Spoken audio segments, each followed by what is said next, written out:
jangan disandarkan pada pesantren. Az-Zaitun itu pesantren spirit. Jadi spirit pesantren yang dipegang itu, bukan pesantrennya. Spirit pesantren, semangat pesantren. Apa inti semangat pesantren itu? Semangat pesantren itu adalah berani hidup. Pokoknya dalam kondisi apapun, inspirasi harus tumbuh.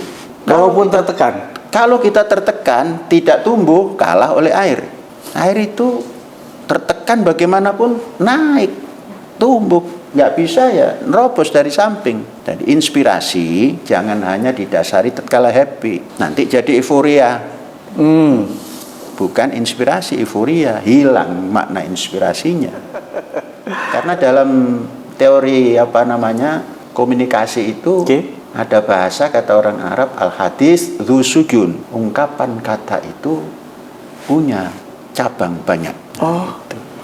Jadi kalau kita ingin satu kata, itu harus dialogkan dulu. Satu kata tuh bermakna kan.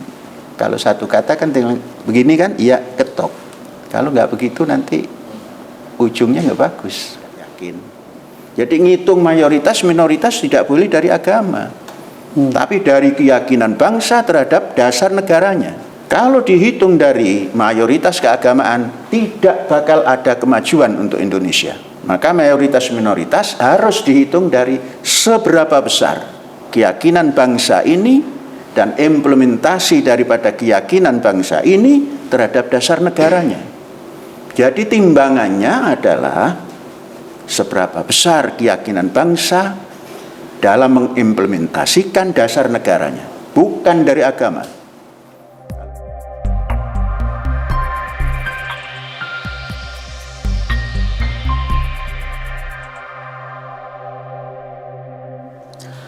Assalamualaikum warahmatullahi wabarakatuh. Semoga Waalaikumsalam warahmatullahi wabarakatuh. Anda dalam keadaan sehat paripurna. Log is file. Syekh Al-Zaitun memasuki episode kedua. Dan saat ini bertema Life Begin at 70. Kalimat tersebut pernah disampaikan oleh Syekh Al-Zaitun. Jadi Log is File akan berdiskusi bagaimana melangkah Life Begin at 70. Apa saja langkah yang diambil oleh Syekh Al-Zaitun ini? Apakah ini sebuah restorasi peradaban atau sebuah pembaharuan? Assalamualaikum Syekh. Waalaikumsalam warahmatullahi wabarakatuh. Selalu sehat dan semangat Syekh ya. Alhamdulillah. Alhamdulillah. Umi sehat Syekh? Sehat. Alhamdulillah. Kembali kami ucapkan terima kasih atas kesediaan Syekh untuk berdiskusi dengan kami, karena setelah episode pertama banyak respons dari para subscriber tentang Syekh dari kecil sampai dewasa dan saat ini. Nah, untuk episode ini saya sengaja ambil dengan tema Life Begin at 70. Angka usia Syekh tahun ini angka kembar ya Syekh, 77. Ya. 77. Apa yang Syekh dapat, ceritakan kepada kami dan subscriber Log News, juga subscriber yang baru nantinya. Dan saya punya doa nggak di usia 77 tahun ini Syekh? Ya. Ya, doanya semoga bermanfaat hidup ini. Untuk umat manusia. Ya. Arti angka 77 angka kembar Syekh? Ya, nggak usah diartikan ya, 77 gitu saja. Mungkin ada cerita? Ya, angka ganjil gitu saja. Angka ganjil ya. 7-nya ganjil, 7 keduanya pun ganjil gitu saja. Ya, mudah-mudahan di angka ganjil ini bisa diisi dengan kebaikan. 7 magnificent tuh yang saya tahu. 7 itu perkasa. Nanti ada beberapa pertanyaan, dan pertanyaan itu memang langsung dari subscribernya Log News Ya. Gitu. Silakan. Ya, yang pertama ini karena beberapa kali WhatsApp ke Log News menanyakan tolong mereka bertanya, untuk pola pikir atau pemikiran dari Syekh tentang arti kata kafir, mengkafirkan, dan siapa itu kafir. Ini murni dari subscriber kami, Syekh. Bisa ditanggapi, Syekh? Begini, yang hal-hal yang ada kaitan dengan teologi dan lain-lain untuk menyongsong kehidupan masa depan itu tidak usah didiskusikan, karena bahasa-bahasa itu adalah bahasa teologi dan itu rujukannya adalah bahasa Arab. Ya silakan pahami oleh masing-masing kita, jangan minta rujukan kepada kita gitu. Pahami sedalam-dalamnya, bacalah Al-Quran supaya kita bisa memahami apa yang disebut tadi, kata yang disebut tadi gitu. Jadi nanti kalau kita memberikan definisi itu lain lagi nanti. Jadi silakan yang ingin memahami kata itu rujuklah pada Al-Quran. Tapi sepertinya Syekh nggak nyaman menyebutkan kata-kata tadi. Bukan tidak nyaman, kehidupan manusia itu selalu naik turun. Jadi kalau nanti sudah di stigma dengan bahasa itu, ya, itu repot. Kehidupan itu menjadi repot sendiri. Karena hal-hal yang seperti itu tidak abadi, naik turun.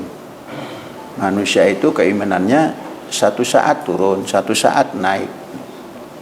Maka yang harus dijaga oleh kemanusiaan yang adil dan beradab itu memahami fungsi dirinya dalam kehidupan dan menjalani hidup, bukan stigma-stigma dengan bahasa yang tadi. Nah itu, jadi kalau saudara-saudara ingin mengetahui makna itu, merujuklah kepada Al-Quran atau kitab-kitab yang lain.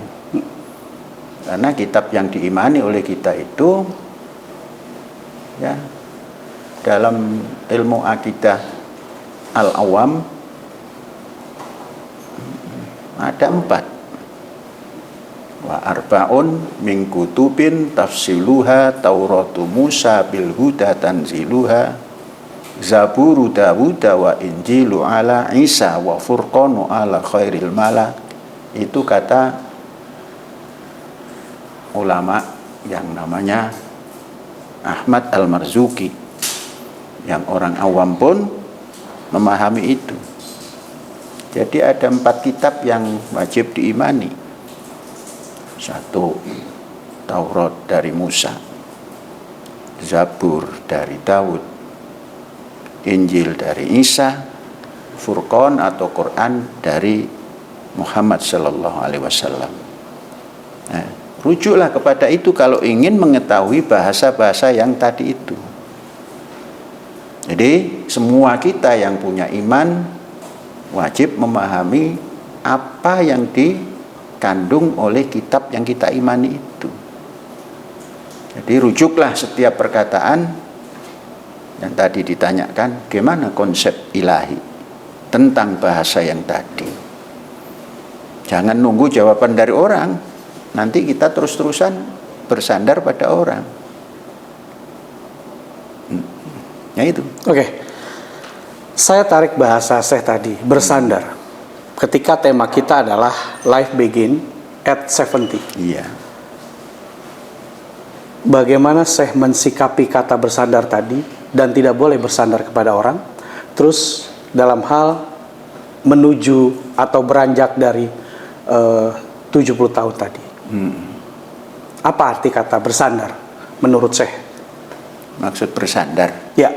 Bersandar itu segala sesuatunya kalau belum mendapatkan kesepakatan dari orang nggak berani berbuat. Jadi sebagai mukmin, sebagai orang beriman, itu sandarkanlah kesemuanya pada ajaran. Pada ajaran. Nah, ajaran yang paling utama ajaran ilahi. Nah, maka dituntut setiap mukmin, setiap orang beriman itu mampu memahami ajaran keimanannya atau ajaran ilahi yang diberikan kepada umat manusia.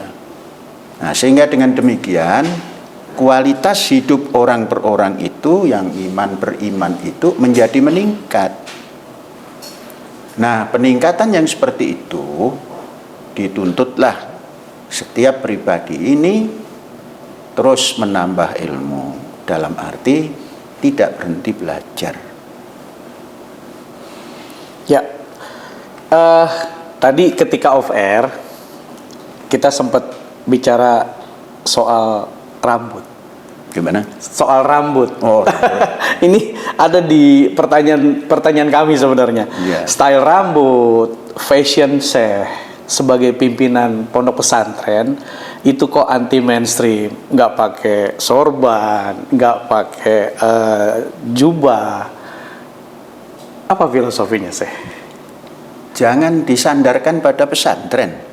Okay. Az-Zaitun itu pesantren spirit, jadi spirit pesantren yang dipegang itu, bukan pesantrennya. Ya.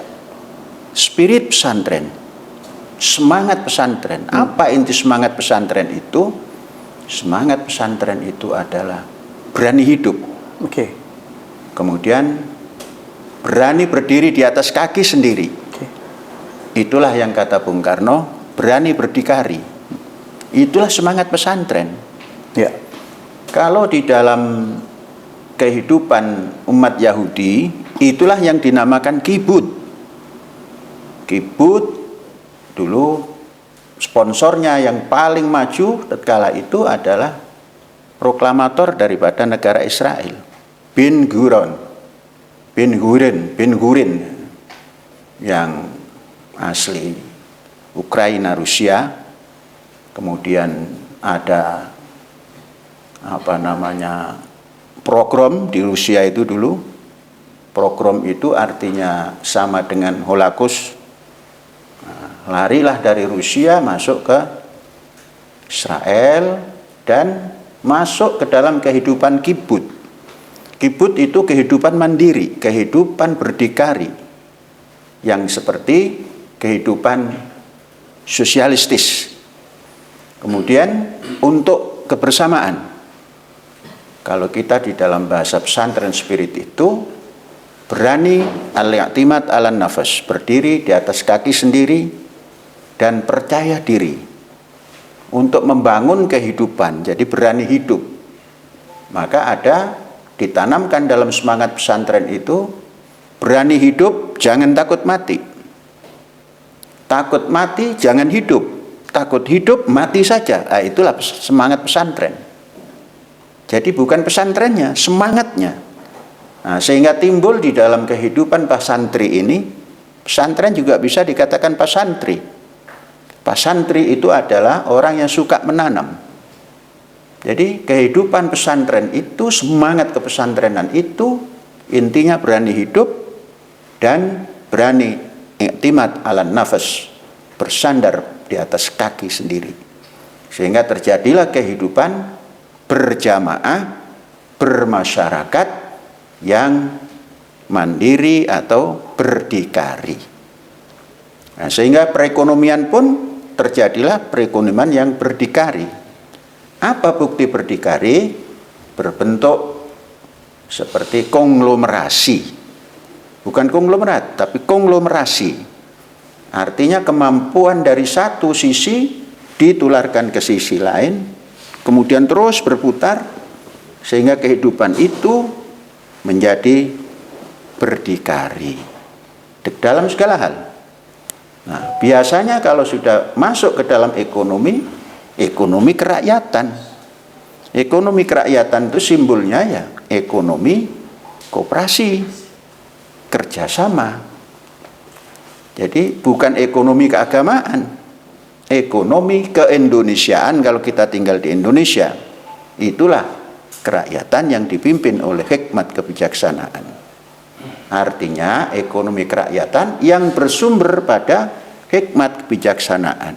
Nah, terjemah daripada hikmat kebijaksanaan itu adalah bersumber pada kecendekiaan.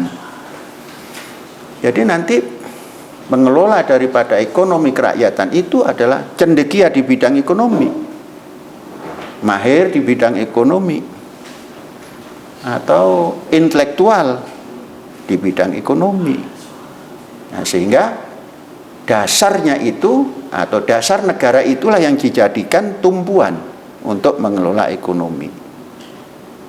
Nah, itu yang dimaksud dengan ekonomi kerakyatan. Karena kita sudah punya dasar negara. Maka kehidupan bernegara ini menghitung mayoritas minoritas bukan dari agama.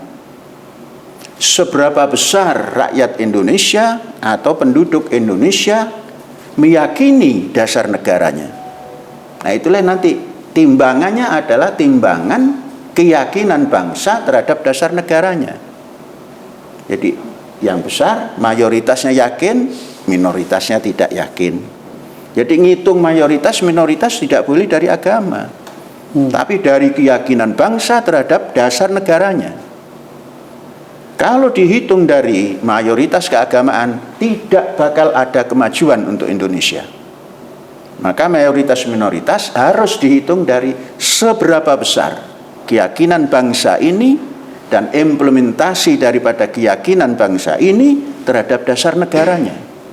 Jadi timbangannya adalah seberapa besar keyakinan bangsa dalam mengimplementasikan dasar negaranya, bukan dari agama.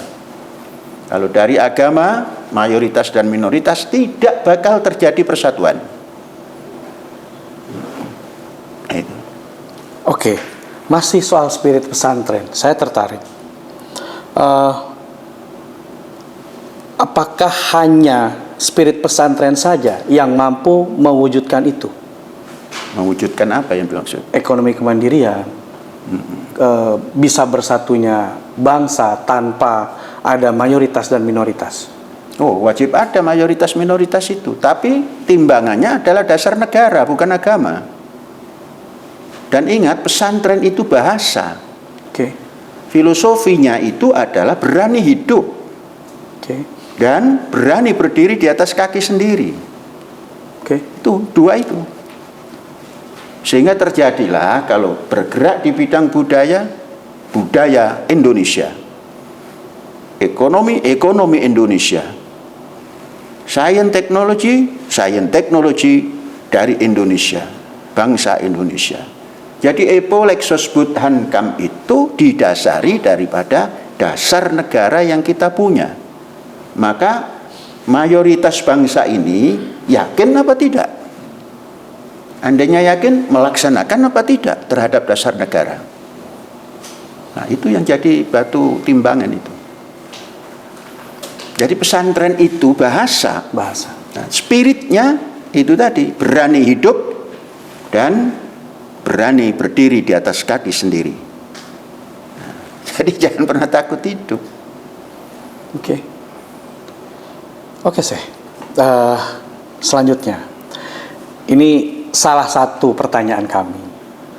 Ketika saya berkomunikasi, ketika saya berpidato, kasih sambutan dan lain, termasuk tausiah di dalamnya, itu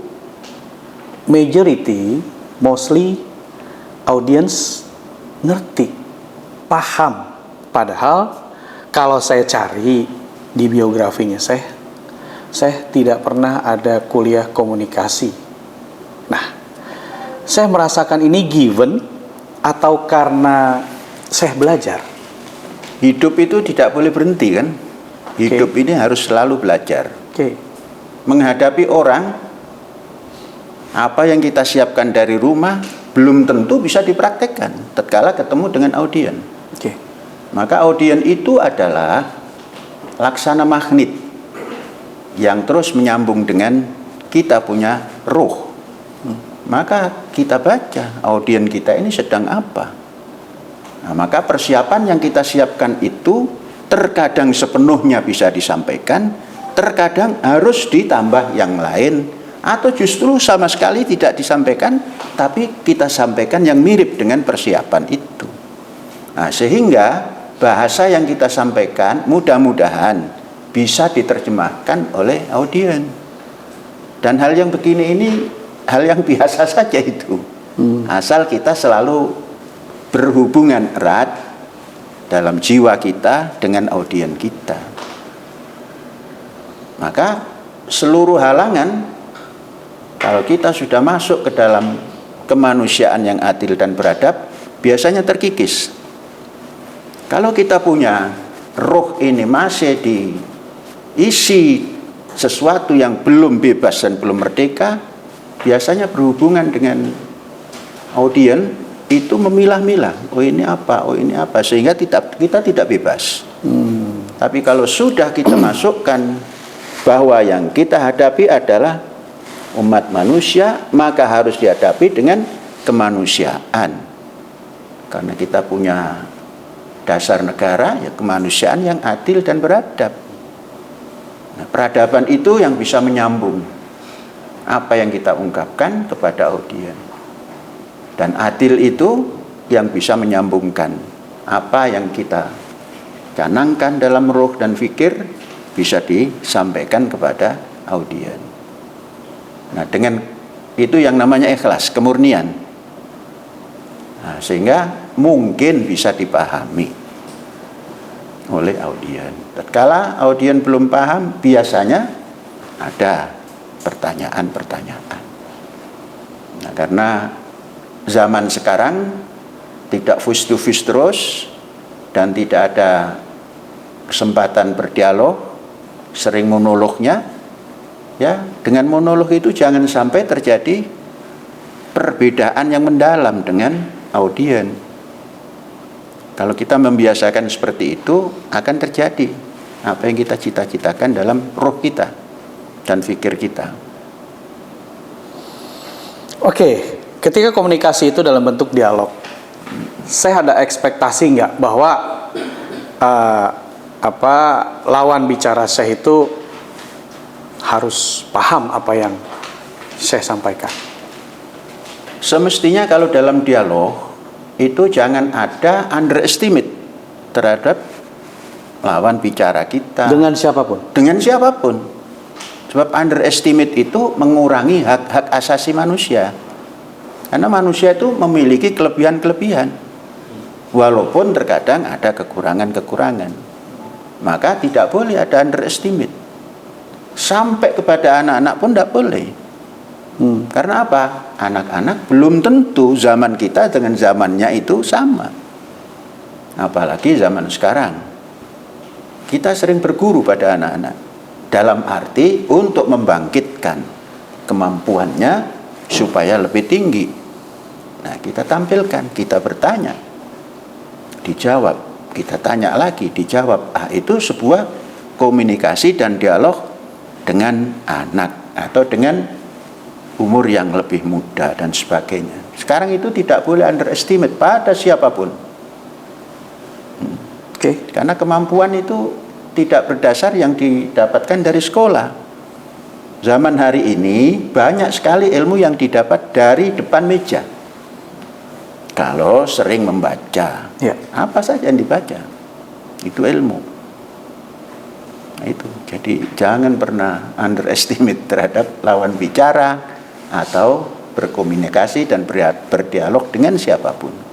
Apa alat Syekh ketika Syekh punya prinsip jangan underestimate kepada lawan bicara Syekh?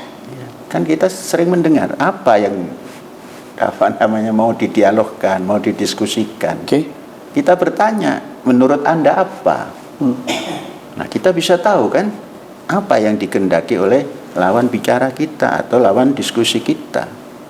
Nah, tatkala kita mengetahui, ya kita ikuti. Mungkin bisa sama nanti. Yang penting underestimate itu tidak bagus. Pun overestimate. Jadi estimasi kita itu masuklah dalam pikirannya terlebih dahulu. Sehingga kita mampu membaca pikiran lawan dialog atau kawan dialog. Jadi overestimate jangan, underestimate apalagi gitu. Sebab kalau overestimate kita menjadi minder wadeh. Kalau underestimate, kita tampil dengan superiority. Nggak boleh. Oke. Ya, Iya. superiority. Iya. Iya, iya, iya. MC, superiority Iya. kompleks. Ya. MC, minderwaardig kompleks. Oke. Nggak boleh. Ada nggak saya zaman sekarang yang seperti itu? Bagaimana? Di luar banyak nggak Nah, superiority? saya tidak bisa menilai orang sebelum kita berdialog. Oke. Kalau hanya mendengar dia dari televisi, dari apa, belum tentu juga kalau sedang berdialog dengan kita. Gitu. Tapi kalau kita punya keinginan untuk jadi superiority, emang nggak boleh? Ya boleh, tapi jangan meng-underestimate orang lain. Kalau superiority itu harus dikendalikan. Apa pengendalinya? Jangan menganggap yang lain tidak super. Artinya underestimate kepada kawan. Nah gitu. Walaupun itu bawahan kita. Bawahan itu kalau di dalam kehidupan berdikari itu nggak ada atasan bawahan. Karena apa? Nah, nia, gatherness. Oke. Jadi ada istilah itu primus inter pares. Jadi siapa yang jadi pimpinan itu karena primus semua. Karena ini lebih senior ditampilkan. Karena ini lebih memiliki yang lain ditampilkan. Jadi prinsipnya itu nahnia itu kebersamaan itu adalah tidak boleh meng-underestimatekan lingkungan kita. Maka saling to take and to give, saling memberi dan saling meminta. Dan dalam kehidupan kebersamaan itu usahakan tangan itu di atas memberi, sekecil apapun. Nah, sehingga terjadilah persatuan. Nah, nanti setelah masuk ke arah itu kita tinggal mencari mahatmanya. Siapa mahatmanya? Mahatmanya itu primus inter pares. Kalau Mahatma itu kan bahasa orang India, Mahatma Gandhi, artinya pemimpin. Gandhi sang pemimpin gitu kan. Jadi cari Mahatmanya gitu. Kan setiap pergerakan harus ada Mahatmanya. Oke. Harus ada roisnya gitu. Oke. Selanjutnya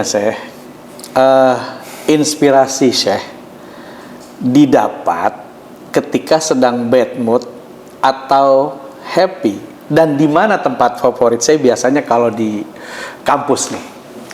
Begini, inspirasi itu jangan didasari tatkala kita happy saja.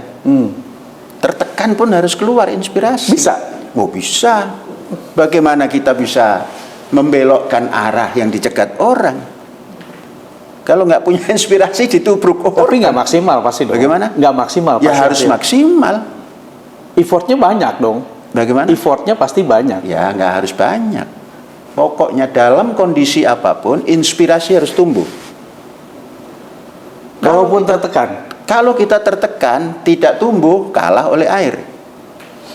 Air itu tertekan bagaimanapun naik, tumbuh, nggak bisa ya nerobos dari samping. Jadi inspirasi jangan hanya didasari tatkala happy. Nanti jadi euforia.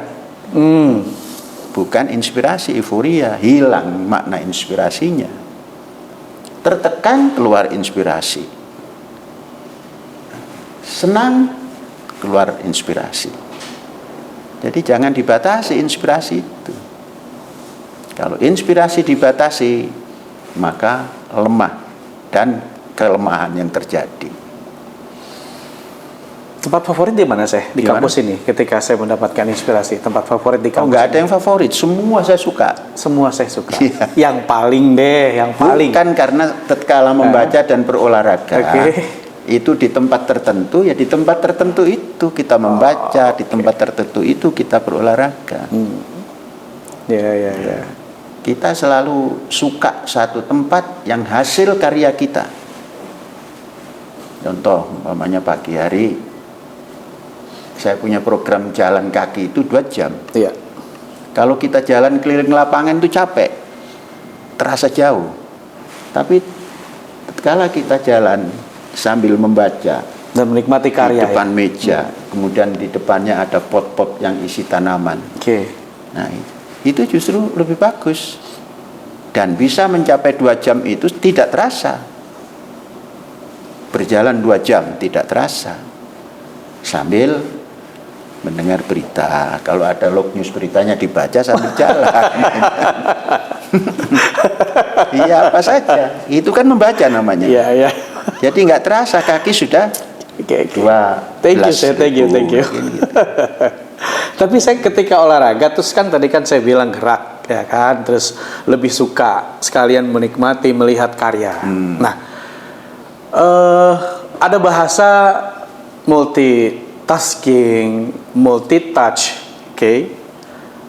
Ketika saya olahraga terpikir nggak sih, wah ini masih kurang, ini masih kurang. Seperti itu nggak sih? Atau olahraga aja udah gitu? Oh tidak, olahraga itu jangan hanya ansih olahraga. Oke. Gerakkan pikiran kita. Tatkala kita bergerak, oh ini tadi belum ditanya gitu kan. Catat. Oh ini tadi belum dikerjakan, catat. Kalau hanya dipikir saja terkadang hilang. Nah, mencatat itu kita membiasakan pakai tangan, bukan pakai handphone. Pakai tangan. Jadi tangan ini berolahraga juga menulis. Oh ini umpamanya mau ketemu log news jam sekian. Udah 2 kali log news sih disebut. Lah kan karena sering berhadapan dengan log news. Oke. Kalau saya cerita Net TV kan marah itu. Oke.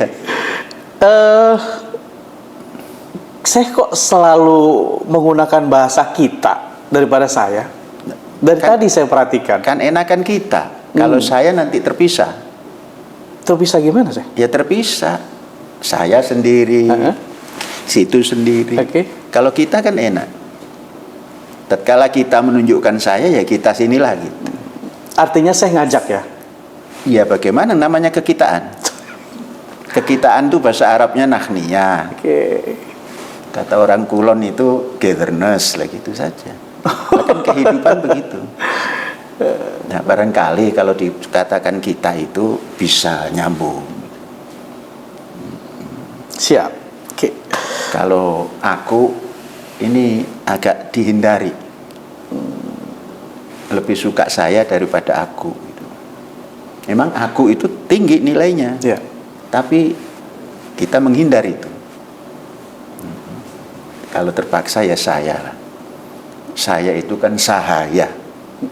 Maka kalau dia hamba sahaya. Nah, kalau aku itu biasanya yang punya kekuasaan tinggi. Ana rabbukumul a'la, kata si Fir'aun. Aku Tuhanmu yang paling tinggi. Jadi kalau saya ini Abdullah gitu. Saya hambamu ya Allah kan sahaya. Detail banget ya saya ya. Bagaimana? Saya detail banget gitu. Ya bukan detail. Iya, bahasa sampai bahasa saja saya harus memilah dan memilih. Apa karena tanda petik saya seorang pimpinan di sini? Ya bukan, dari dulu begitu. Karena apa? Ya dulu belajar bahasa. Oke. Sampai keluar TPTO gitu. Ya. Terus bahasa Arab. Juga. Kenapa? Tuhan sekali waktu mengatakan ana. Sekali waktu kok nahnu. Kita. Artinya kita itu tidak sendiri, bersama. Seperti mengatur rezeki. Tuhan tidak pernah ana arzukuka gitu. Nahnu narzukukum wa iyyahum. Padahal Tuhan itu. Tapi pakai nahnu. Kita. Artinya mengajak semua ini kalau mencari rezeki jangan tampil sendirian, bersama-sama. Dan kaitkan pada Tuhan yang Maha Esa. Jadi kalau sedang berdialog kan enakan kita sambil nunjuk gini. Kita nggak mau gitu, tapi kitanya ke sini, bukan kita ke situ gitu kan. Berarti dari podcast 1 sampai 2 ini sebenarnya isinya adalah saya mengajak saya dan subscriber Log News ya secara nggak langsung ya. Ya siapa saja kalau berdialog ya kita. Tatkala ingin menerangkan dari sendiri kita juga boleh tahu lah gitu. Bersayap ya Syekh? Ya kadang-kadang bersayap. Karena dalam teori komunikasi itu ada bahasa kata orang Arab al-hadis dzu sujun. Ungkapan kata itu punya cabang banyak. Oh, Jadi kalau kita ingin satu kata itu harus dialogkan dulu. Satu kata atau bermakna kan. Kalau satu kata kan begini kan, iya ketok. Kalau nggak begitu nanti ujungnya nggak bagus.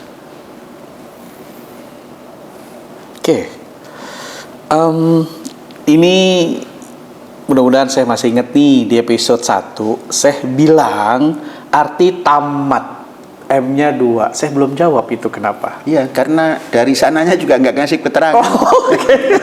Yang memberi sampai wafat itu nggak pernah memberi keterangan. Hanya duga-duga saja. Nah, ketika saya punya rasa penasaran itu, sampai sekarang nggak ditanya atau gimana? Berarti? Ya ditanya juga, tapi kan jarang ketemu dengan beliau itu. Dan nggak dapet jawabannya itu, membuat saya akan seperti apa? Ya seneng gitu aja. Walaupun nggak dapet jawaban? Iya. Kamu nanti ngerti sendiri lagi. Gitu. Kita sering mendapatkan jawaban, kamu akan ngerti sendiri. Dari orang tua tatkala sekolah yang dibangun orang tua, sekolah Arab, madrasah. Kalau sekarang madrasah. Dulu sekolah Arab. Diambil oleh yayasan. Kita marah ke orang tua. Marah dalam arti jengkel lah gitu. Kenapa diserahkan? Kamu nanti mengerti sendiri. Dijawab begitu, kita berhenti. Oh iya, dulu kalau hanya di sana, kita duduknya di sana, bukan di sini gitu. Nah itu hikmahnya. Terus tadi juga begitu. Apa tadi yang ditanyakan? Double M. Double M.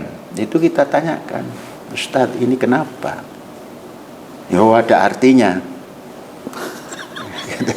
Ditanya apa artinya, nanti kamu tahu sendiri. Udah tahu jawabannya? Iya. Saya udah tahu, udah dapat jawabannya. Ya nggak tahu. Nggak tahu. Nggak dijelaskan oleh yang punya tulis. Nah, interpretasi mungkin? Interpretasinya kita jawab. Ini bisa nggak dijadikan sebagai ijazah surat keterangan ini?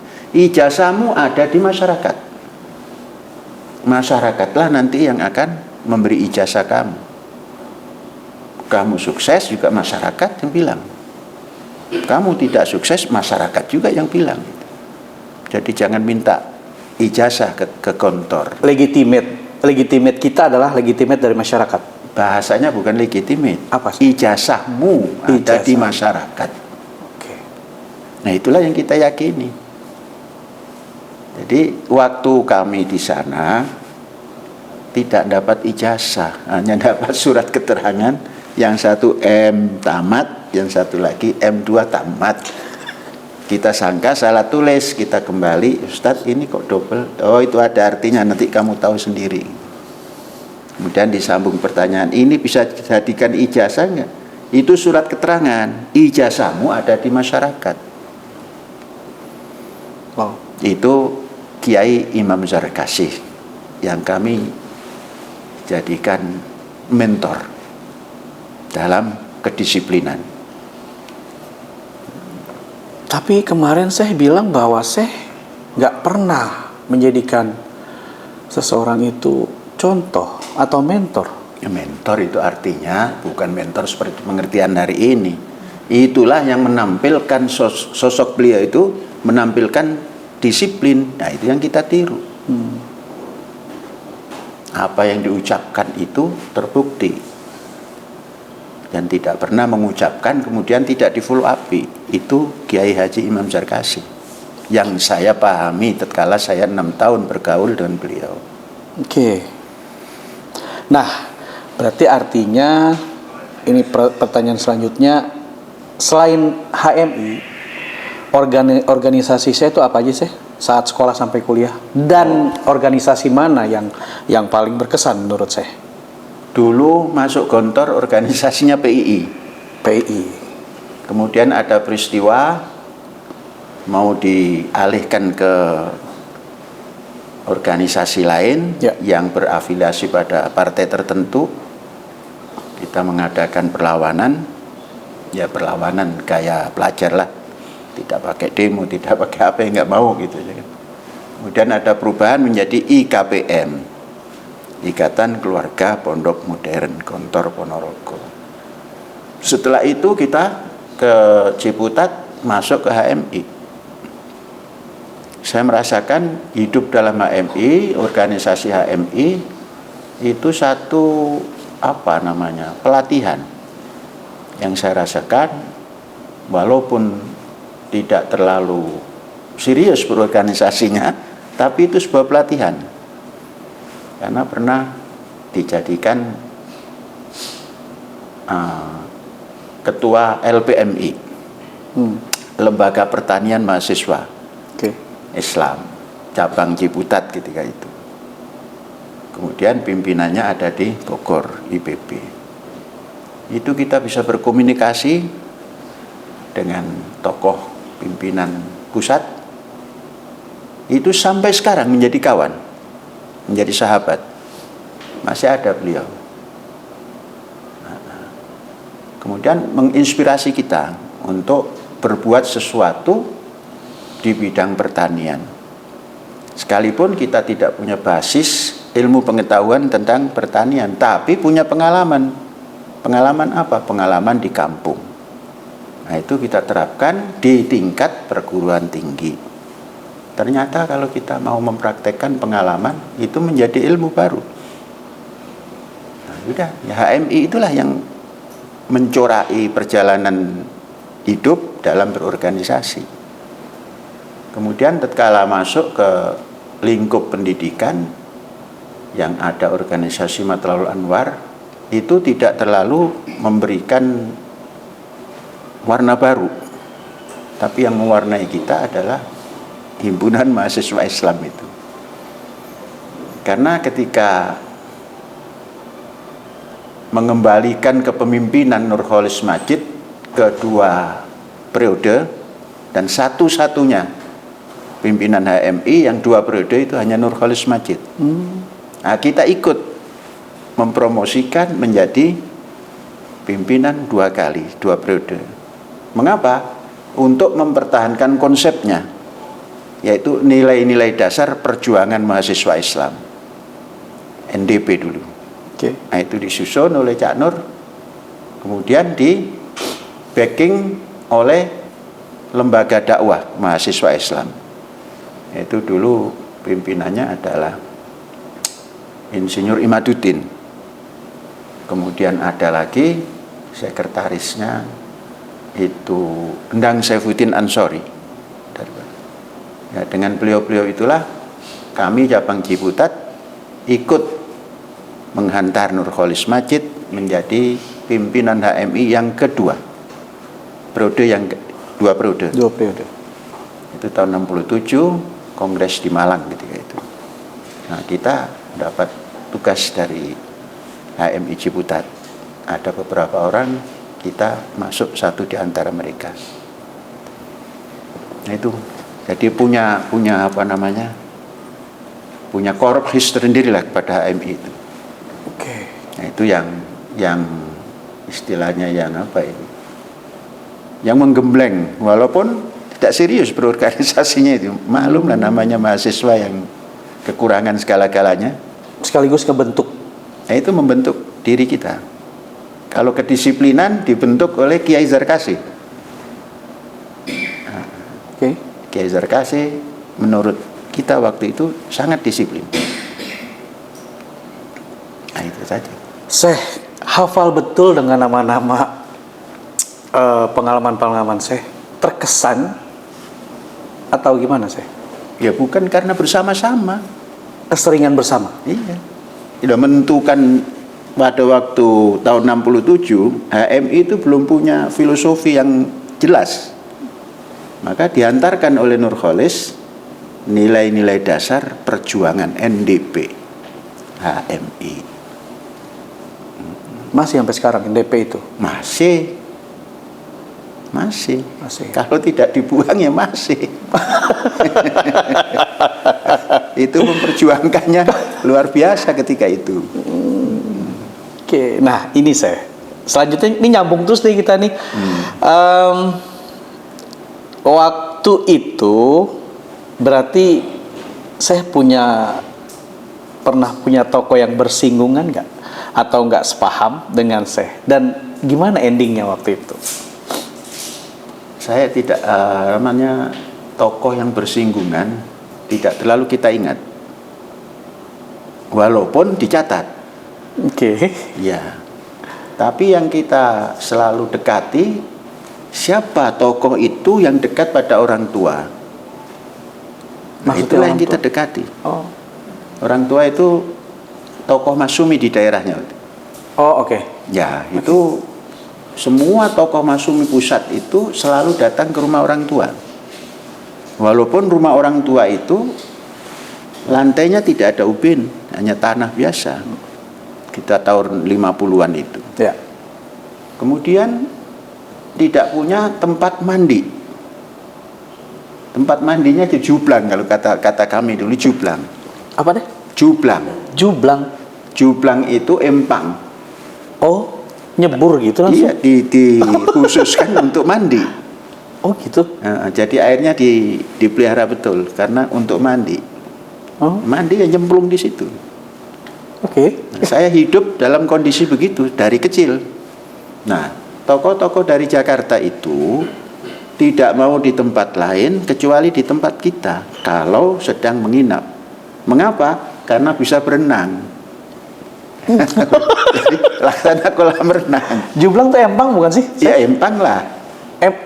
Empang kan kotor, saya. Nggak kotor menurut kami dulu.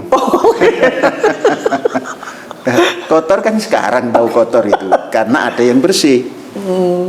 Dulu itu yang ada ya. Buktinya orang Jakarta suka lah gitu. Nah, kami bangga itu. Nah, Pak Natsir pernah. Master Muhammad Rum pernah. Pak Burhanuddin pernah. Pak Prawoto pernah.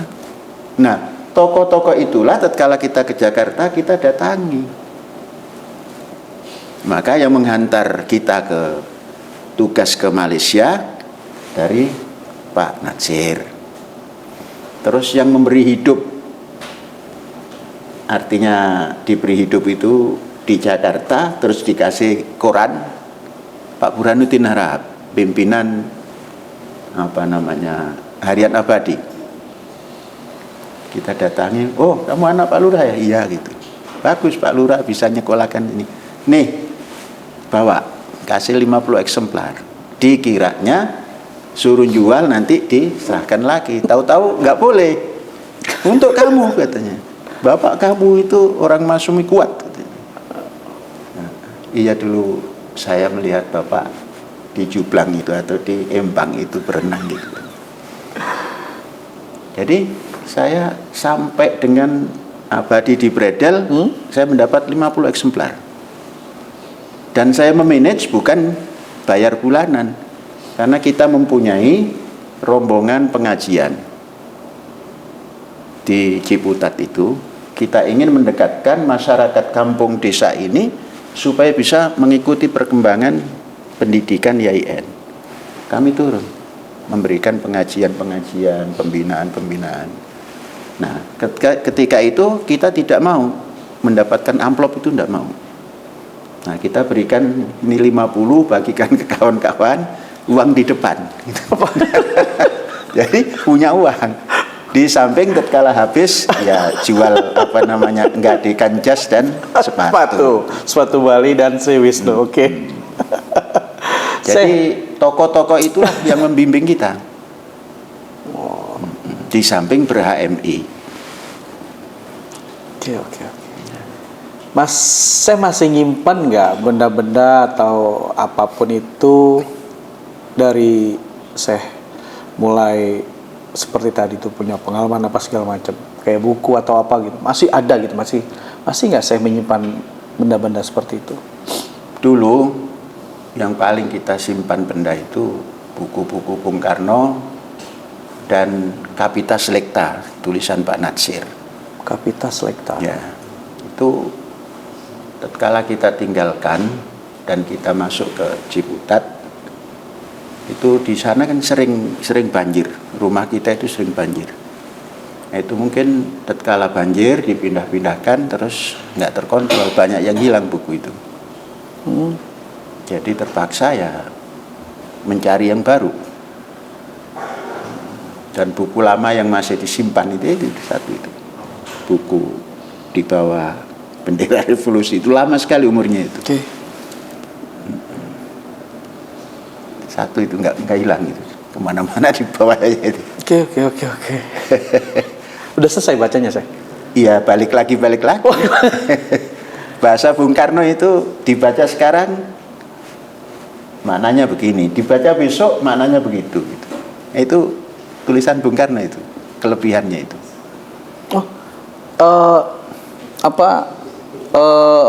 Long time ya berarti ya? Ya itulah kelebihan Bung Karno. Wow. Kalau kita membaca tulisan Bung Karno di situ itu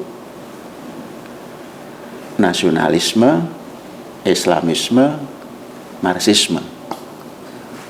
Kalau kita baca zaman masih di Gontor, itu lain tatkala di Ciputat, lain tatkala menjadi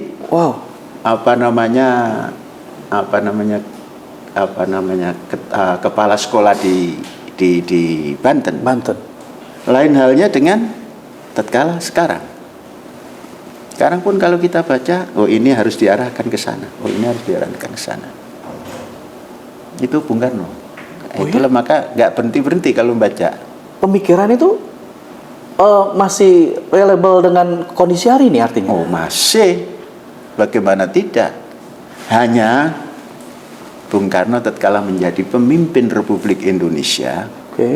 Nah itulah ada di buku kedua. Judulnya? Ya di bawah bendera revolusi juga, tapi jilid 2. Tatkala Bung Karno sudah melaksanakan pimpinan negara. Agak sedikit kita juga bisa, kok begini ya pelaksanaannya gitu. Padahal menurut kita pelaksanaannya harus begini.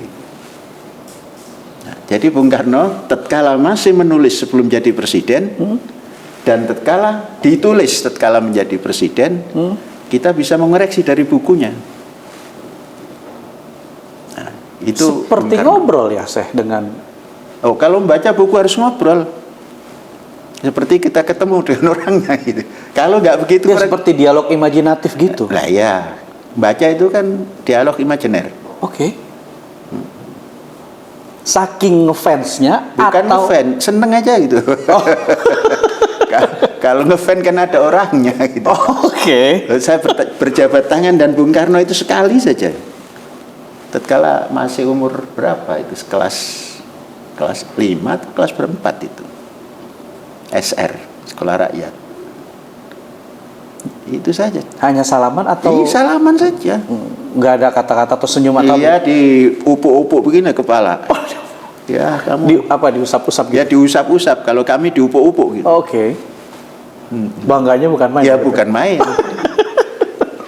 Karena kepala negara kan. Iya. Makanya ini ada Bung Karno dan ada kapal. Ini hadiah. Iya. Ini kan Samudra Biru, ya. Terus Bung Karno seidola itu ya saya. Bukan idola, seneng aja gitu. Kalau idola itu kan idol. Idol itu patung, anak patung lah. Patung. Jadi seneng aja Bung Karno itu. Jadi kalau membaca itu seperti ketemu gitu aja. Cuma kelemahannya kita tidak bisa bahasa Belanda. Jadi harus buka kamus kalau pas tulisan yang bahasa Belanda itu masih terus dipelajari. Gagasan yang mana, ngomong-ngomong soal Bung Karno, gagasan yang mana dari beliau yang Syekh nggak pakai? Ya bukan gagasan, tatkala menjalankan program sebagai presiden. Kan Bung Karno belum bisa menjalankan Undang-Undang Dasar 45. Sejak diumumkan, baru bisa pada tahun 59. Dekret. Nah, itu menjadi bertanya, kenapa Bung tidak bisa? Kok tunduk dengan kondisi waktu itu? Padahal kalau waktu itu dilaksanakan Undang-Undang Dasar 45, mungkin Bung akan berbeda. Gitu. Nah, baru bisa menjalankan 45 setelah dekret. Kan ini sudah timbul gesekan. Berapa dari 45 sampai 59? 10 tahun lebih. Ya, 14 tahun. Nah iya, 14 tahun baru dekret. Lah dekret itu karena jengkel pada yang lama kan. Iya. Nah tatkala timbul kejengkelan itu mungkin mengimplementasikannya ada yang kurang atau ada yang terlalu lebih. Kalau dari awal bisa mengendalikan akan beda. Jadi bangsa Indonesia ini menjalankan Undang-Undang Dasar 45 baru dari tahun 59 sampai 98 Pak Harto. Kok 98 sih? Iya kan? Pak Harto berhenti 98. Dari 98 ke sini? Ya bukan 45 kan? Nama saja kan? Oh, Kan reformasi. oke. Dan bukan Undang-Undang Dasar 45 yang diumumkan tanggal 18 Agustus tahun 45. Sekarang kan Undang-Undang Dasar Reformasi yang namanya Undang-Undang Dasar 45 juga.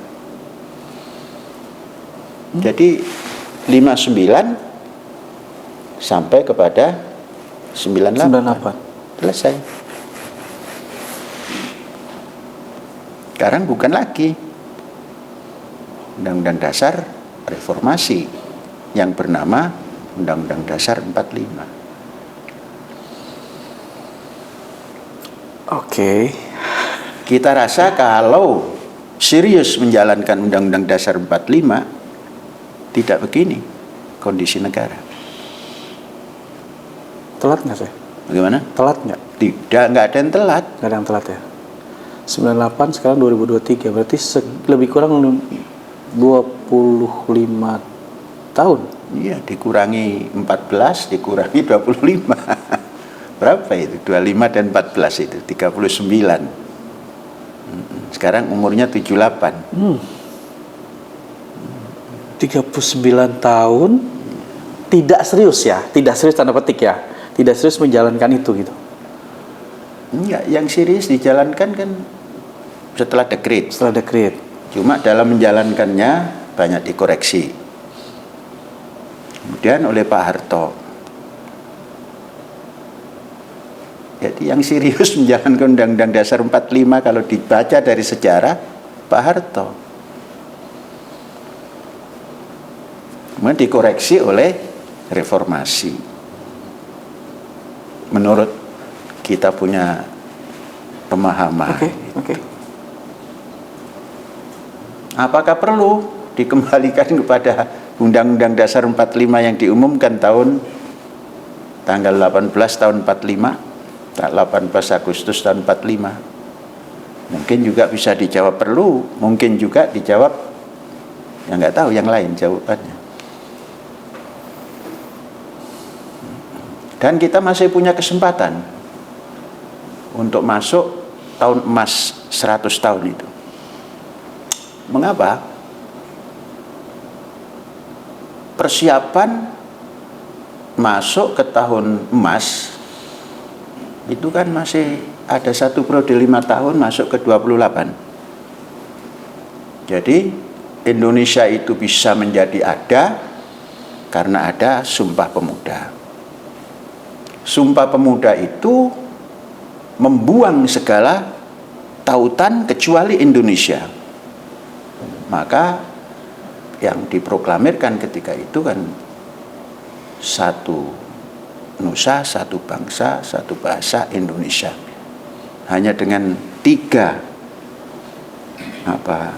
filosofi itu saja 17 tahun kemudian memerdekakan Indonesia yang diproklamirkan tahun 28 itu dimerdekakan. Nah, kita sekarang kalau masuk nanti tahun 28 punya 5 tahun untuk menata. Setelah 5 tahun artinya 100 tahun Sumpah Pemuda. Kemudian setelah 28 punya 17 tahun lagi untuk masuk ke 45. Nah, apa yang kita isi di situ? Nah, kita harus mengisi di situ, mengembalikan bangsa ini kepada dasar negara yang sebenarnya. Dan mengukur mayoritas itu tidak dari agama, tapi mayoritas yang menaati undang-undang dasar dan yang setengah-setengah terhadap undang-undang dasar. Maka nanti bisa ditimbang siapa yang mayoritas, yang taat pada dasar negara atau yang ingin merubah dasar negara. Jadi mayoritasnya di situ nanti. Dan kita harapkan mayoritas bangsa Indonesia itu meyakini dengan dipraktekkan undang-undang dasar dasar negara itu. Baru kita bangkit. Nah, dalam persiapan bangkit ini harus ada kelompok cendekia lah, atau kelompok intelektual. Kalau sekarang kan ada Ikatan Cendekiawan Muslim, Ikatan Cendekiawan Kristen. Itu dulu pernah ada sebelum tahun 28. 1928 pernah ada itu. Jong Islami Tenbon, Jong Batak, Jong segala macam lah. Kemudian dikubur semua itu menjadi Jong Indonesia.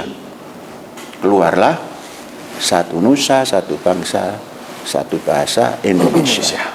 Sekarang juga harus bisa ini. Menjelang tahun 2028, kita harus bisa menyatukan. Yang disatukan bukan agama nggak bisa dipersatukan. Dipersatukanlah kalau intelektual, ya Majelis Intelektual Bangsa Indonesia. Dilebur semua itu, IJMI nggak ada, Ikatan Cendekiawan Nasrani nggak ada, ini masuk semua kepada Ikatan Cendekiawan atau Ikatan Majelis Intelektual Bangsa Indonesia. Baru nanti persiapan untuk masuk ke tahun emas 100 tahun, dibungkus atau dikomandani mahatmanya adalah cendekiawan atau intelektual bangsa Indonesia, untuk menghantar kepada bangsa Indonesia menuju tahun emas. Jadi nanti bangsa Indonesia yang digagas dan diangkat ilmu pengetahuan, bukan ilmu keagamaan. Yang dikedepankan adalah ilmu pengetahuan. Karena apa? Sudah dalam perjalanan sejarah dunia, Eropa pernah tidur panjang. Kemudian datang Islam. Islam karena sudah mengembang jauh, itu bersosialisasi, berinteraksi dengan para agamawan yang sudah dekat pada Islam. Baik itu yang Nasrani, yang Yahudi, karena sudah menyebar Islam kemana-mana, bersosialisasi dan saling memberikan informasi, sanggup menerjemahkan kehidupan keilmuan 500 tahun sebelum Masehi. Baik zaman Plato, zaman Sokrates, itu yang berbahasa Yunani, berbahasa Latin, diterjemahkan ke bahasa Arab. Maka timbullah ilmu pengetahuan yang bersumber dari Muslim. Sambil tidak mengatakan bahwa ini ilmu pengetahuan Islam, tidak. Inilah ilmu pengetahuan. Nah, dalam perjalanannya kan dinasti-dinasti yang ada itu sering mengadakan kontak senjata atau peperangan. Orang kalau perang itu pasti ada menang, ada kalah. Tidak mungkin menang semua. Nah, tatkala kekalahan dari barat diserang oleh orang yang merasa terjajah oleh orang Arab, dari timur diserang oleh Genghis Khan, lumpuh. Hilang ilmu pengetahuan yang dimiliki oleh zaman itu, yang katakanlah orang Muslim. Diambil ke barat. Semua ilmu ini dibaratkan. Kemudian dibentuklah tradisi barat. Tradisi barat biasanya liberal dalam pendidikan, liberal dalam thinking, liberal dalam politik, liberal dalam ekonomi. Itu dijadikan tradisi barat sampai hari ini. Muslim bertahannya ketika itu mendalami ilmu agama dengan simbol Ihya Ulumuddin, menghidupkan ilmu-ilmu keagamaan. Sampai sekarang dari 1200 sekian sampai hari ini berkutat pada Ihya Ulumuddin, menghidupkan ilmu-ilmu keagamaan. Nah, kita di Indonesia harus bangkit. Nah, kebangkitannya jangan berdasar agama. Kebangkitannya berdasar ilmu. Bersama-sama bangsa yang sudah memiliki dasar negara. Sekali lagi nanti mengukurnya sesuai nggak dengan dasar negara. Jangan diukur sesuai nggak dengan agama. Kalau diukur dari dasar negara, semua bisa bersama-sama. Terus kepemimpinannya ya kepemimpinan yang terpilih oleh rakyat Indonesia. Jadi kalau kepemimpinan kan bahasa Arabnya imam itu. Ya imamnya yang dipilih oleh rakyat Indonesia. Siapa? Ya presiden. Itulah yang akan membawa kebangkitan nanti. Jadi tidak dasar agama lagi. Kalau mau maju, kecuali kalau mau terus tidur, berantem tiap hari. Sulit nggak sih apa yang saya sampaikan ini diwujudkan di? Tidak sulit. Tapi pola pikir kita kan sepertinya sudah di doktrin agama adalah di atas segalanya. Dari dulu begitu. Ya terus gimana? Coba kita ingat HUS Cokro Aminoto mendirikan Syarikat Islam. Setelah itu pecah. Berdirilah Partai Komunis Indonesia. Itu pecahan dari itu. Mulailah keluar pemikiran baru. Berdirilah Partai Nasional Indonesia, Bung Karno.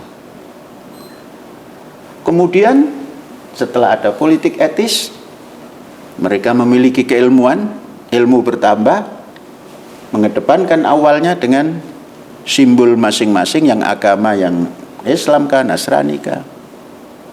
Kemudian mampu duduk bersama untuk menghilangkan semua itu, hanya ditampilkan bagaimana kalau Indonesia. Mereka mau sadar.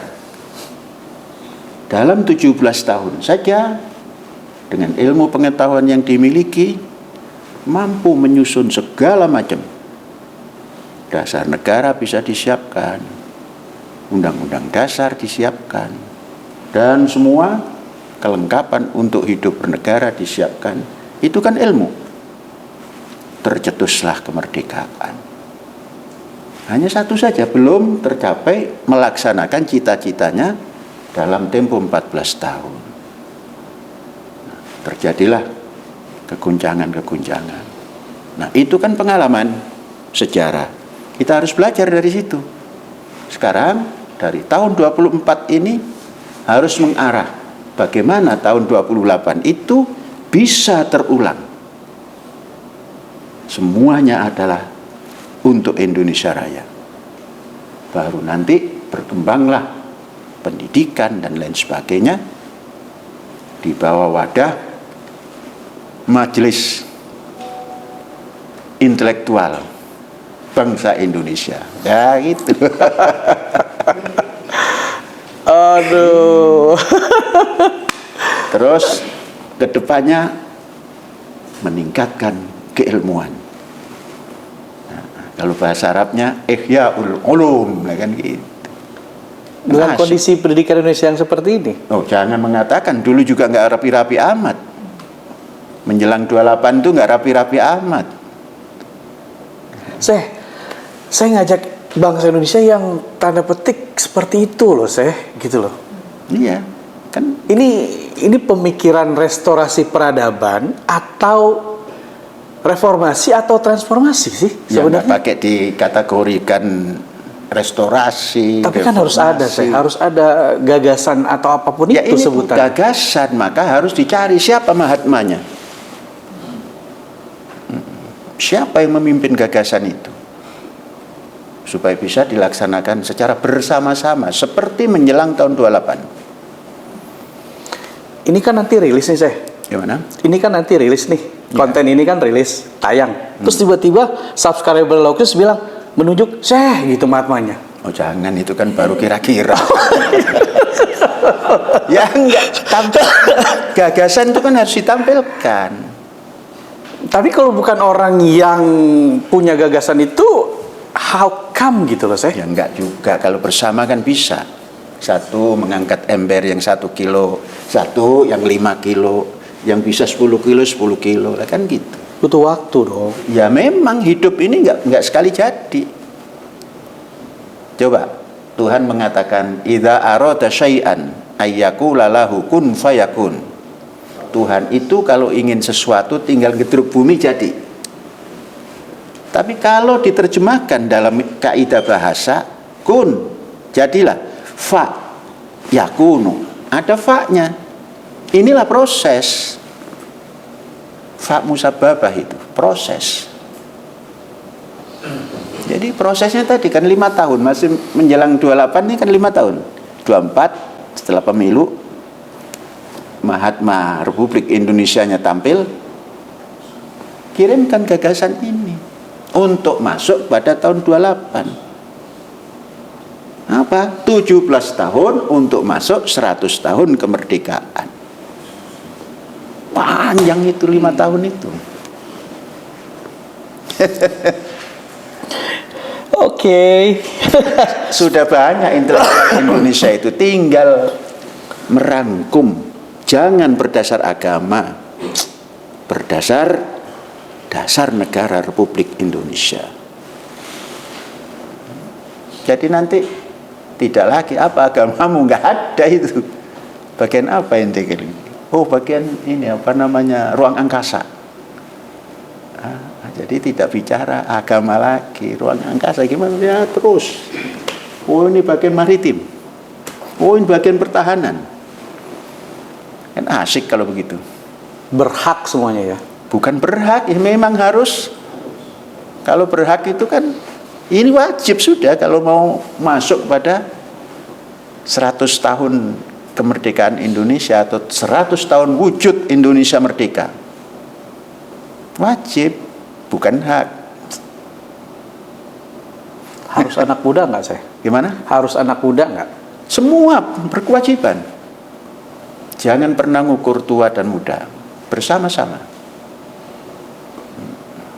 Jadi presiden bersama-sama rakyat Indonesia lah begitu.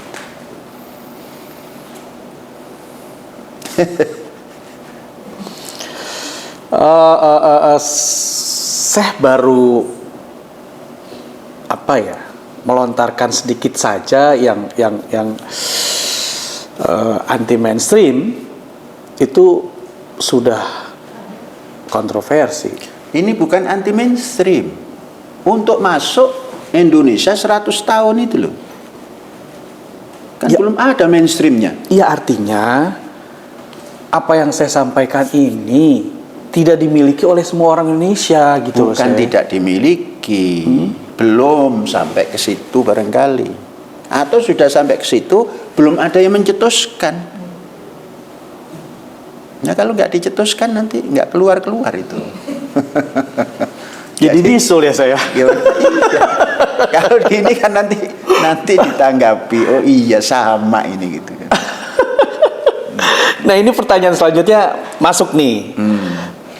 Identity Syekh waktu di UIN apa sih Syekh? Saya termasuk good guy atau bad guy? Nggak ada yang masuk karena ya apa adanya saja gitu. Gitu. Iya. Tapi kan gagasan itu jangan-jangan dari zaman masih muda gagasannya yang memang Iya, orang lain artinya nggak kepikiran, tapi begini. saya kepikiran. Dulu kita lihat umpamanya bahasa Islam ya, jahiliyah dan tidak jahiliyah gitu kan. Masyarakat di sekitar IAIN itu masih jahiliyah ketika itu. Muslim tapi tidak mengerti apa Muslim itu. Nah, kita dekatkan supaya ini tidak jadi menara gading saja gitu.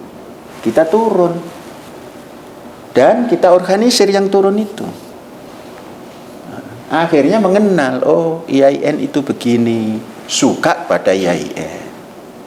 Oke. Terus jadi akhirnya antara IAIN dan masyarakat tidak terlalu jomplang. Paling tidak kalau ada acara di IAIN, masyarakat kita ajak. Walaupun kita juga suka main lenong. Kalau ada lenong kita nonton bareng-bareng dan masyarakat. Tapi setelah nonton lenong, kalau ada acara di kampus, kita ajak. Nah, dengan begitu masyarakat dekat. Maka kita memberikan pengertian-pengertian keagamaan diterima. Kalau nggak begitu, nggak diterima. Oke. Oh jadi IAIN sempat ada kondisi seperti yang saya sampaikan? Oh ya, awal-awal kita ke sana itu ya kondisinya ini katakanlah sudah tersinari, ini masih jahiliyah. Bagaimana tempat sholat itu masih dipakai berjudi? Zaman tahun 60-an itu. Jadi jangan melihat lingkaran IAIN atau UIN hari ini dibandingkan dengan tahun dulu. Jadi jangan lihat hari ini. Tahun dulu itu Masya Allah. Izin untuk saya tarik. Sorry Syekh. Izin untuk saya tarik. Kondisi IAIN dengan Al Zaitun sama atau beda? Waktu berdiri Al-Zaitun, Ya. di sana itu kan ada musola atau masjid lah. Kita masuk dari Gantar, Oke. itu ada masjid. Oke. Itu isinya kambing. Gantar. Kemudian Oke. itu Iya. masuk perapatan Gantar, Iya. ada masjid kan sebelah. Kalau kita masuk sebelah kanan, belum ditandani seperti itu, ya kerangkal, kambing. Terus rumah nggak teratur, bebek. Kita Idul Adha masuk mau sholat di sini rame-rame dan karyawan kita itu bebek. Idul Fitri bebek, hampir sama. Kemudian setelah kita masuk 1 tahun mulai berubah, kehidupan sosial ekonomi mulai berubah. Dulu rumah di sini tidak disewakan. Siapa karyawan kita yang mau menunggu, senang orang itu. Iya, itu berjalan hampir 3 tahun itu. Rumah-rumah yang nggak diisi, yang orang punya itu ke Jakarta kerja, rumahnya dititipkan ke kita, suruh ngisi cuma-cuma. Setelah jalan ke 4 tahun, naik harganya, disewakan gaya Jakarta sampai ke Haurgelis sana. Akhirnya kehidupan ekonomi dan kehidupan sosial yang lainnya imbang. Nah, itu tidak bisa dirasakan kecuali kita yang tinggal di sini. Kalau dinilai dari jauh sana ya seperti nggak ada arti apa-apa. Terjadilah rumah baik semua, ditandani semua rapi. Terus karyawan kita, istri-istrinya dagang keliling. Terus memberikan informasi yang positif-positif. Jadi sekarang menjadi masyarakat yang berbudaya. Wow. Hanya 25 tahun. Dan di sana nggak melihat itu ya? Gimana? Di sana nggak melihat itu. Oh ya, jangan tunggu dilihat orang. Nggak, maksud saya dengan spirit pesantren ini, ya kan, berarti kan ada perubahan tuh. Yang Bukan tadi saya ada sampaikan. perubahan, berubah total. Berubah total. Bukan ada perubahan, berubah total. Wow. Awalnya juga mereka nggak paham, seperti menentang, tapi kan kita tidak memosisikan mereka sebagai penentang. Kita sampaikan saja, kita begini. Sempat drop nggak saya? Gimana? Saya sempat drop nggak? Oh, enggak pernah. Kalau kita drop, hancur semua. Diri kita hancur, proyek yang kita bangun ini hancur. Atau pada saat apa saya berpikir, aduh, ya Allah tolong dong gitu. Ya, enggak pakai masa apa. Tiap hari minta tolong ke Allah. Masa nunggu sakit baru minta tolong? Tiap hari kan ihdinas siratal mustaqim tiap hari. Jangan nunggu kondisi yang tidak bagus baru ihdinas siratal mustaqim tiap hari. Jadi berdoa itu jangan nunggu tatkala ada tekanan. Tatkala suka ya berdoa. Tatkala tidak suka ya berdoa. Kan enakan begitu daripada nunggu tidak suka baru berdoa. Itu namanya hidup. Oke, kalau ngomong pertanian, saya ini kayaknya passion banget gitu ya. Kalau ngomongin pertanian, udah lihat lah, udah terlihat karya-karyanya gitu. Walaupun saya itu kuliah di UIN ya. Kenapa saya waktu itu nggak milih IPB? Ya karena belum suka saja. Tapi kan passionnya pertanian. Iya, Sampai tapi tadi saya belum bilang suka. punya pengalaman tentang pertanian. Ya belum suka saja, sukanya mau ke IAIN. Karena idolanya dulu sekolah di Jakarta itu jauh lebih bagus dari daerah lain. Karena dekat ibu kota, pengalaman pasti beda kalau kita tinggal di daerah gitu. Makanya disuruh ke Jogja pun nggak mau, terlalu dekat dengan rumah gitu. Atau sudah ada punya proyeksi waktu itu, ketika saya punya pengalaman pertanian, maka pertanian ini akan saya gunakan tanda petik sebagai saya harus masuk kuliah di UIN gitu, seperti itu enggak? Enggak, ya sekolah aja di UIN, pengen di UIN. Terus ketika saya mampu membangun Samudra Biru, Ya pengen saja karena dekat laut. Menemukan pinggir laut itu lama itu. Iya. Tahu-tahu tidak disengaja menemukan. maksud saya tuh kok bisa gitu loh, dari pertanian padahal sekolahnya UIN, terus sekarang masuk kepada Samudra Biru. Nah kan gampang, samudranya ada, tinggal kasih nama Samudra Biru gitu aja. Terus Bukan kapal. namanya, saya bukan namanya, tapi ketika saya membuat kapal, terus saya punya impian yang jauh ke depan. Ya bukan impian, karena kita sudah yakin Indonesia itu 75% laut, 25% darat. Darat itu sumpeknya bukan main. Ingin menguasai 1 hektar saja harus keluar uang. Udah keluar uang harus punya surat. Kan gitu. Kalau laut kan cuma punya kapal, mau kemana juga bisa. Jadi nggak sulit. Justru laut itulah yang paling gampang. Asal punya kapal kan gitu. Nah kapal jangan membeli, kita punya kemampuan. Waktu ada Bu Koni di Eretan ya saya, Bu Koni sempat bilang, wah ini sih bisa juga sebagai kapal perang. Saya ngeliatnya gimana sih? Itu kan Bu Koni. Lah kita kan ini kapal untuk cari ikan. Adapun Bu Koni punya strategi begitu, itu kan Bu Koni. Oke. Lah jangan disamakan. Bu Koni apa namanya, kepakarannya di situ. Lah kita ingin cari ikan aja. Adapun nanti dimanfaatkan apa gitu oleh tanah air kita ini atau oleh negara kita ini, ya kita ikut. Oke, terus gini ketika ada peristiwa besar saat waktu masa kuliah atau kapan, terus saat itu respon Syekh gimana tuh? Saat ada peristiwa besar yang pernah saya alami waktu itu. Nggak ada peristiwa besar, cuma peristiwa bersejarah gitu aja. Seperti tatkala kita baru masuk, itu kan demonstrasi tiap hari. Oke. Sampai tahun 66 itu demonstrasi terus. Iya. Ya kita ikut saja gitu. Demo kalau capek ya pulang gitu. Nggak punya niatan macam-macam gitu. Jadi, Saya suka demo juga. iya, karena rame-rame mahasiswa turun, ya kita ikut turun waktu itu. Gitu.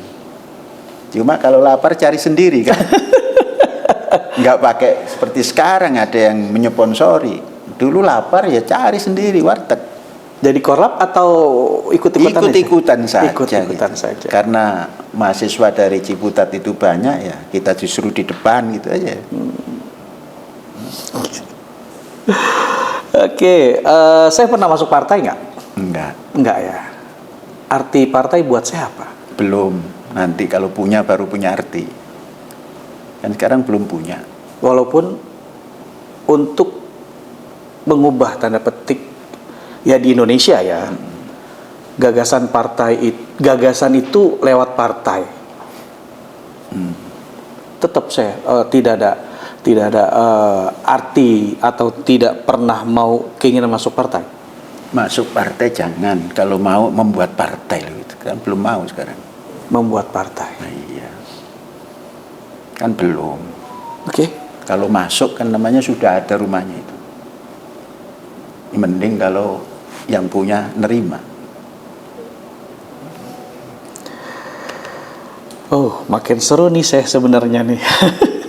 Saya balik lagi ke Bung Karno ya. Yang saya sesalkan ketika Soekarno mempunyai kebijakan dalam tujuan politiknya itu apa sih? Yang terakhir itu Manipul Usdek itu yang susah dipahami itu. Nah, kemudian mempertahankan ideologi Bung Karno itu, terus ada politik ganyang Malaysia sekali itu mulai kita bertanya, Oke. kenapa kok begini ya gitu. Inggris linggis ya saya. Apa Inggris dilinggis gitu ya. Istilah-istilahnya, terus Amerika kita setrika. Jadi bahasanya ganyang Malaysia saja gitu. Ketika itulah kita berpikir, kenapa harus begini gitu. Oh. Ya cuma tanya gitu saja. Kenapa harus begini? Tidak mempengaruhi apapun. Ya pertanyaan itu ingin kita jawab. Ya, jawaban kita ketika itu semestinya tidak seperti itu. Tapi karena sudah terjadi ada peristiwa besar, yaitu tahun 65 yang rentetannya kemudian Bung Karno tersingkir. Ya ada penyesalan kita. Akhirnya seperti itu gitu. Ya kita tidak bisa membendung ketika itu. Karena ya sekedar hanya apa istilahnya? Pemuda, kemudian politik ketika itu tidak menguntungkan Bung Karno. Ya begitu saja. Oke. Dari tahun 59 sampai tahun 98, saya bilang tadi Bung Karno dan Pak Harto mampu melaksanakan Undang-Undang 45. Oke. Tapi kedua tokoh ini jatuhnya endingnya nggak bagus ya. Apa yang saya ambil yang dalam sejarah kita pikir itu karena melaksanakan Undang-Undang Dasar 45 yang diproklamirkan tanggal 18 Agustus 45 itulah kedua-duanya jatuh. Jadi banyak yang tidak suka terhadap Undang-Undang Dasar 45 yang 18 Agustus tahun 45 itu. Menurut saya kalau itu dilaksanakan dengan konsekuen sudah maju. Karena apa? Kiblatnya Indonesia. Kalau sekarang kan kiblatnya banyak. seakan-akan Pancasila ini harus diperjuangkan lagi supaya jadi dasar. Kalau itu belum lengkap, saya ingin melengkapi dari sisi apa? Ya nggak harus dilengkapi langsung dalam perjalanan. Amandemen itu kan tatkala berjalan kurang ditambah.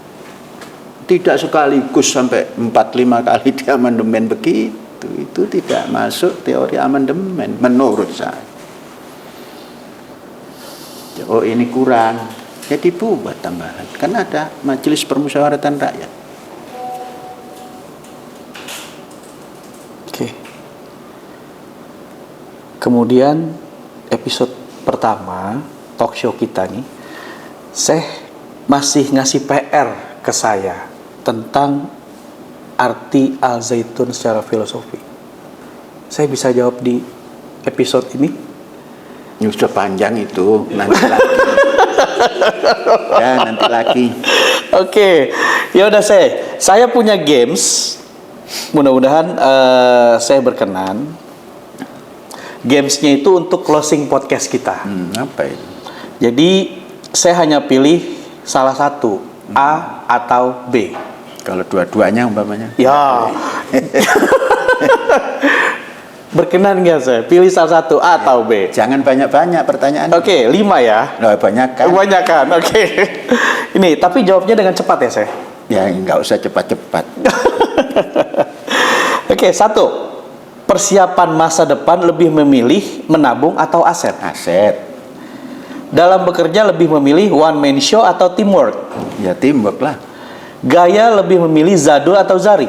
Ya dua-duanya digabungkan Mewujudkan gagasan secara mandiri atau koalisi? bersama-sama. Menyelesaikan pekerjaan lebih memilih sempurna atau tepat waktu? Sempurna. Oke.